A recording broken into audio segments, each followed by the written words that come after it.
Shalom, sebelum memulai hari ini, mari kita dengarkan Morning Wisdom.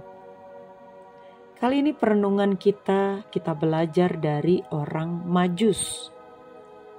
Kisah tentang orang Majus ini dapat kita baca di dalam Matius 2 ayat 1 sampai 12. Orang Majus itu mewakili kaum ningrat dan cendekiawan yang ada pada waktu itu. Mereka adalah kelompok orang-orang kaya, terpelajar, dan memiliki pengetahuan yang tinggi. Tuhan pun mengasihi mereka, bukan hanya para gembala yang sederhana. Orang Majus itu juga menyatakan orang-orang yang benar-benar memiliki kemampuan istimewa. Mereka memiliki kecakapan dalam dunia perbintangan, sehingga mereka mengenali bintang khusus yang ditunjukkan pada mereka, yang membimbing mereka untuk menemukan Yesus. Bagaimana dengan kita?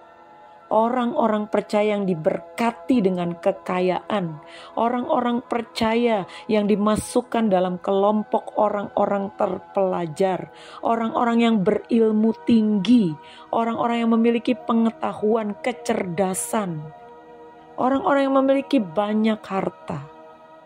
Ketika kita dibawa untuk berjumpa dengan Yesus, apakah respon kita sama dengan orang-orang Majus? Ketika mereka datang, mereka tidak datang dengan tangan kosong.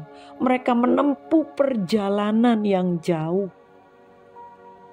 Tapi mereka tidak akan berhenti sebelum mereka menemukan Yesus.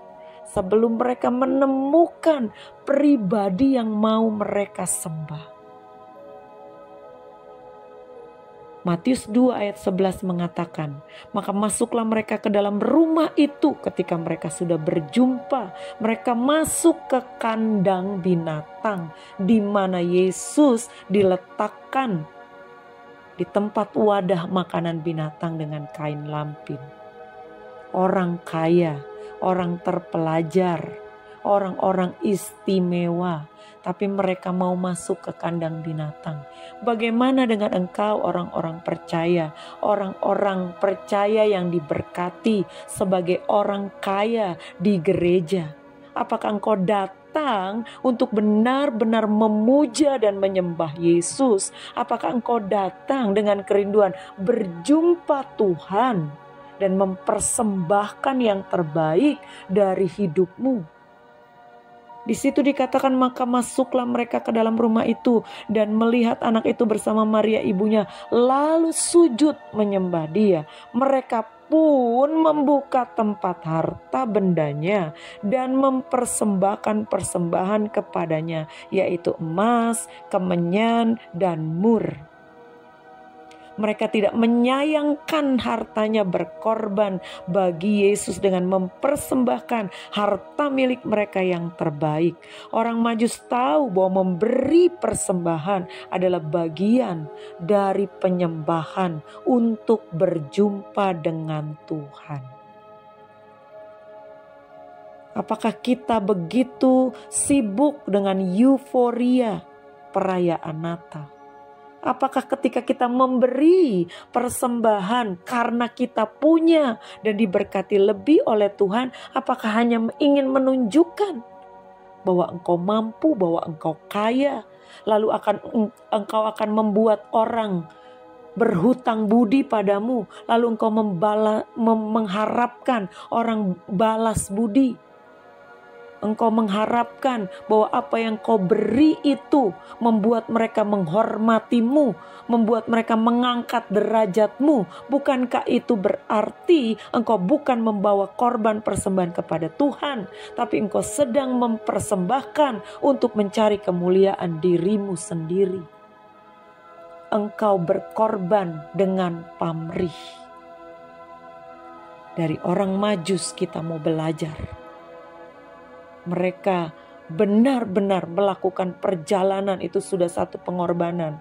Lalu mereka membawa harta yang terbaik mereka persembahkan, sujud menyembah, berjumpa dengan Yesus, itu menjadi sukacita mereka. Dan mereka tidak berpikir bahwa apa yang mereka persembahkan itu supaya orang memandang mereka sebagai orang-orang yang punya derajat tinggi. Mereka tidak berharap mereka dihormati. Karena setelah itu mereka pulang ke negerinya. Dan tidak diceritakan lagi tentang orang Majus. Biasakanlah kalau engkau mempersembahkan korban. Kalau engkau memberi, jangan pamrih. Karena kalaupun engkau bisa memberi dan membawa korban persembahan, itu karena Tuhan. Tuhan yang sudah memberkati engkau. Jangan buat orang harus membalas budimu. Jangan merasa berjasa, karena itu bukan persembahan kalau engkau merasa berjasa. Persembahan adalah sesuatu yang kau bawa di hadapan Tuhan, dan biarlah Tuhan yang memberkati engkau. Selamat pagi, Tuhan Yesus memberkati.